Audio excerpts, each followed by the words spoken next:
हाँ जी, तो आज हम जानेंगे अब प्रीपोज़िशन के बारे में। तो अब प्रीपोज़िशन आपको बहुत अच्छे से समझ में आए, उसके लिए कुछ चीज़ें जानना ज़रूरी है। जैसे अब प्रीपोज़िशन के बारे में अगर आप भी ये मानते हैं कि इसका मतलब होता है ऊपर जाना, तो बात इससे बहुत आगे की है। इसको थोड़ी देर के लिए साइड में रखो कि आपका मतलब होता है ऊपर जाना।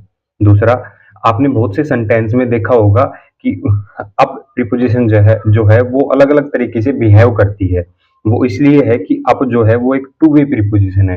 तो टू वे का मतलब ये है कि ये सेंटेंस में 2 तरीके से फ्लो कर सकती है, 2 तरीके से फंक्शन कर सकती है। इसका मतलब ये 2 टाइप के सेंटेंस बना सकती है।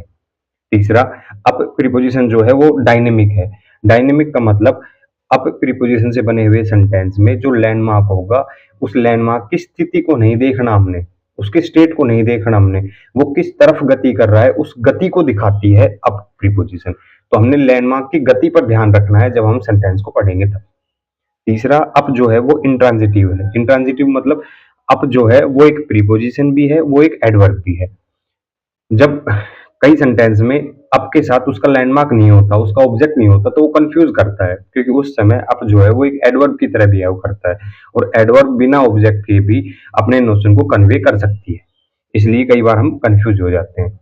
दूसरा, अप प्रीपोजिशन को समझने के लिए, जानने के लिए, उसको और स्पष्टता से, गहराई से समझना अगर हम चाहते हैं, तो 2-3 चीजें उसकी हमने जाननी जरूरी है। पहला, उसका लॉजिक।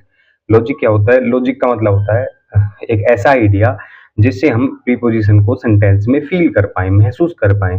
सेंटेंस को पढ़ते पढ़ते हम उसमें किस पर्टिकुलर प्रीपोजिशन का चुनाव हमें करना है, ये हम महसूस कर पाए।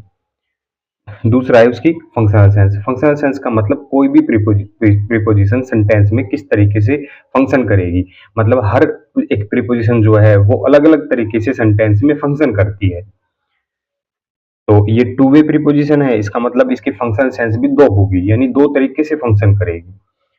और तीसरा है विजुअल लर्निंग, यानी किसी भी प्रीपोजिशन को केंद्र में रख के, किसी भी प्रीपोजिशन के पॉइंट ऑफ व्यू से जब हम सेंटेंस के पार्ट को अलग-अलग करके देख पाएँ, उनके बीच के रिलेशन को डिकोड कर पाएँ, उनके बीच के रिलेशन को हम विजुअलाइज़ कर पाएँ, उसको बोलते हैं हम विजुअल लर्निंग। तो अब प्रीपोजिशन का लॉजिक क्या होता है? इसका लॉजिक होता है कि सब्जेक्ट के संदर्भ में लैंडमार्क की गतिशीलता, यानी लैंडमार्क की गतिशीलता को, डायनामिक्स को दिखाती है। लैंडमार्क किस तरफ गतिमान है, इस चीज को दिखाती है, और वो हमें देखना है सब्जेक्ट के संदर्भ में, यानी सब्जेक्ट की नजरों से अगर हम देखें तो लैंडमार्क किस तरफ जा रहा है, ये है इसका लॉजिक। इसके फंक्शनल सेंस क्या है? इसके फंक्शनल सेंस होती है अप्रोचिंग और डिपार्टिंग। 2 तरीके के फंक्शन करता है, एक अप्रोचिंग और दूसरा